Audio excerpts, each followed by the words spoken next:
اسلام آباد میں ان دنوں نون لیگ اور پیپلز پارٹی میں گھمسان کا رن پڑا ہوا ہے۔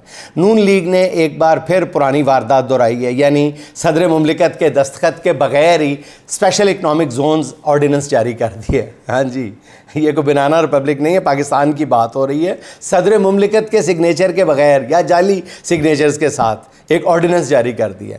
وزارت قانون کی طرف سے جاری ہونے والے اس آرڈیننس کے بارے میں حکومت نے یہ دعویٰ بھی کیا ہے کہ آرڈیننس نہ صرف صدر کو بھجوایا گیا تھا بلکہ انہوں نے اپنے ہاتھوں سے اس پہ دستخط بھی کیے ہیں۔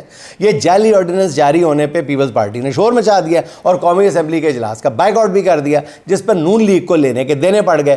سینیٹر پیپلز پارٹی کی پلوشہ خان کا کہنا تھا کہ جی جعلی آرڈیننس لا کر صدر زرداری کے ساتھ باریک واردات ڈالی گئی ہے۔ ویسے باریک نہیں، خاصی موٹی واردات ڈالی ہے، باریک کتوں، یہ تو دن کی روشنی میں ڈالی گئی ہے۔ اور پلوشہ کہتی ہیں کہ جی پاکستان ایسی غلطیاں افورڈ نہیں کر سکتا، افورڈ تو اور بھی بہت کچھ نہیں کر سکتا پلوشہ صاحبہ۔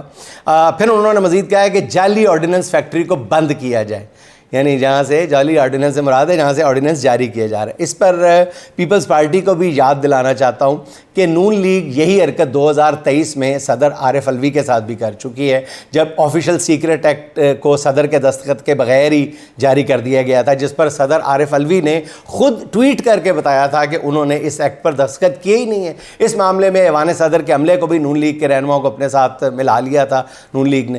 عین ممکن ہے کہ اس بار بھی ایوان صدر کے عملے کو ساتھ ملا کر واردات کی گئی ہو، مجھے نہیں پتا۔